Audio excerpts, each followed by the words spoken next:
राज्यातल्या मराठा समाजातील पात्र व्यक्तींना कुणबी, मराठा कुणबी आणि कुणबी मराठा जातीचं जात प्रमाणपत्र आणि जात वैधता प्रमाणपत्र देण्यासाठी तालुका स्तरावर तहसीलदारांच्या अध्यक्षतेखाली गठीत वंशावळ समितीला शासनानं 30 जून 2026 पर्यंत मुदतवाढ दिली आहे। याबाबतचा शासन निर्णय सामाजिक न्याय आणि विशेष सहाय्यता विभागानं निर्गमित केला असल्याची माहिती सामाजिक न्याय मंत्री संजय शिरसाट यांनी दिली आहे। सामाजिक न्याय आणि विशेष सहाय्य विभागाच्या 25 जानेवारी 2024 रोजीच्या शासन निर्णयान्वये ही समिती गठीत करण्यात आली होती। या समितीच्या कार्यकाळाला यापूर्वी 30 जून 2025 पर्यंत मुदतवाढ देण्यात आली होती। त्यानंतर निवृत्त न्यायमूर्ती संदीप शिंदे यांच्या अध्यक्षतेखालील उच्चस्तरीय समितीचा कार्यकाळ 31 डिसेंबर 2025 पर्यंत वाढवण्यात आला होता।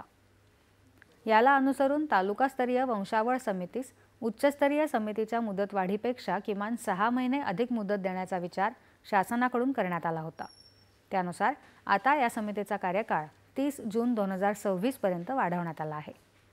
सदर समितीला 25 जानेवारी 2024 रोजीच्या शासन निर्णयातील सर्व तरतुदी लागू राहतील असं शासन निर्णयात नमूद करण्यात आलं आहे।